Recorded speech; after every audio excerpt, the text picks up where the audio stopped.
Bonjour, aujourd'hui nous allons essayer de comprendre comment reconnaître une situation de proportionnalité sur un tableau ou sur un graphique.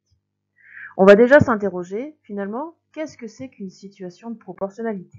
Eh bien, rappelle-toi tes années CM2 6e. Proportionnel, qu'est-ce que ça veut dire? Je vais prendre un exemple. Un coureur décide de parcourir un tour de son circuit favori. Il parcourt alors 4,5 km. Eh bien, s'il décide de faire 2 tours, il va donc parcourir une distance qui va être 2 fois plus grande. On est bien sur de la proportionnalité. On peut donc dire que le nombre de tours et le nombre de kilomètres sont deux grandeurs qui vont être proportionnelles. Si je décide de faire 3 tours, je vais avoir une distance qui va être 3 fois plus grande, etc., etc. Comment reconnaître une situation de proportionnalité dans un tableau? Alors, je vais prendre un tableau quelconque, et là je m'aperçois que je ne peux pas parler de double, de triple. Là c'est un peu moins évident de s'apercevoir si on est bien dans une situation de proportionnalité. Un moyen infaillible. Tu divises le nombre du bas par le nombre du haut dans chaque colonne de ton tableau.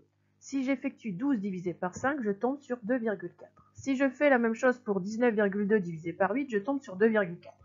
Attention, tu dois le faire pour chaque colonne. Tu ne peux pas t'arrêter aux deux premières, puisque peut-être que le quotient des deux nombres qui sont dans ma dernière colonne sera différent de 2,4.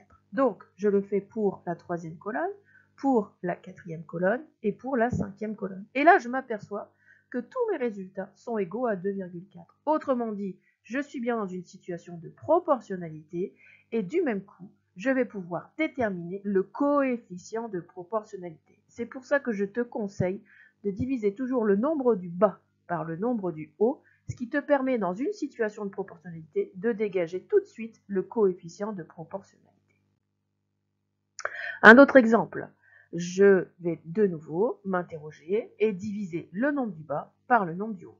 Première colonne, je tombe sur 0,07. Deuxième colonne, je tombe sur 0,071. On est bien d'accord que ce ne sont pas deux quantités égales. Je m'arrête, ça ne sert à rien de le faire pour la troisième colonne puisque je m'aperçois déjà que les deux premiers résultats sont différents. Conclusion, ce n'est pas un tableau de proportionnalité. Graphiquement, c'est un peu plus simple. En fait, je vous mets 3 cas de figure.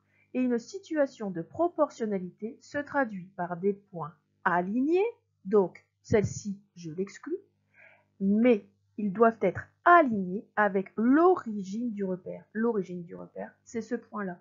Je vois donc que la situation B n'est pas une situation de proportionnalité, et donc une situation de proportionnalité se caractérise par des points alignés avec l'origine du repère.